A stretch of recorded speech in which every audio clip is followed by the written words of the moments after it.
পশ্চিমবঙ্গের বীরভূম জেলার তারাপীঠ মন্দিরের নাম শোনেনি এমন খুব কম মানুষই আছে। প্রতিদিন অসংখ্য ভক্তরা এই মন্দিরে মা তারাকে দর্শন করতে আসে, কিন্তু এই মন্দিরে আছে অলৌকিক রহস্য যা সাধারণ মানুষের ধারণারও বাইরে। তারাপীঠ মন্দিরের উৎপত্তি এবং মাহাত্ম্য নিয়ে অনেক মতামত আছে। এর মধ্যে সবথেকে গুরুত্বপূর্ণ কথা হলো শক্তিপীঠ, অর্থাৎ 51টি সতীপীঠের মধ্যে অন্যতম একটি শক্তিপীঠ হলো তারাপীঠ মন্দির। দেবী সতীর নয়নতারা এই গ্রামে পড়ে। ঋষি বৈশিষ্ট্য প্রথম এই রূপটি দেখতে পেয়েছিলেন এবং দেবী সতীকে মা তারা রূপে পুজো করেছিলেন।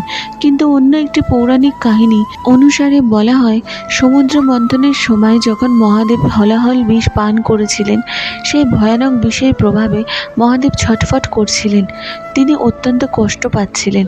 সেই সময় দেবী তারা শিবকে নিজের স্তন পান করিয়ে তার কষ্ট নিবারণ করেছিলেন।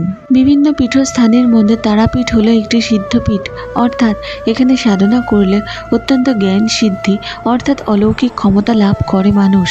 মহান দিব্য সাধক বামাখ্যাপাকে নিয়ে রয়েছে অনেক অলৌকিক এবং প্রসিদ্ধ কাহিনী। বীরভূমের প্রধানতম তীর্থস্থান তারাপীঠ।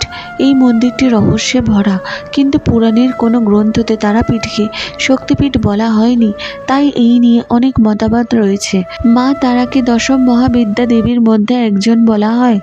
তারা রহস্য পাঠ করলে বোঝা যাবে যে দেবীর রহস্য কি।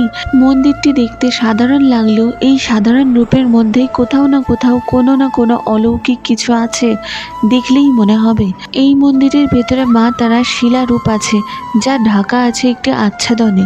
এই আচ্ছাদনকে মাতৃরূপের প্রতীক বলে মানা হয়।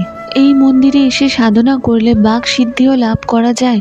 পুরাণে কথিত আছে যে সব দেবদেবীর মধ্যে সবচেয়ে আগে প্রসন্ন হন দেবী তারা, তাই তার সাধনা যদি ভালোভাবে কেউ করে বা তার তারাপীঠ মন্দিরে কেউ যদি সত্যিকারের মন থেকে কিছু মনোবাসনা করে, মা তারা তার ইচ্ছা অবশ্যই পূরণ করেন। বলা হয় এই মন্দির থেকে কেউ কখনো খালি হাতে ফেরেনি। ভিডিওটি ভালো লেগে থাকলে কমেন্টে জয় মা তারা লিখুন আর আমার এই চ্যানেলটি সাবস্ক্রাইব করে দিন।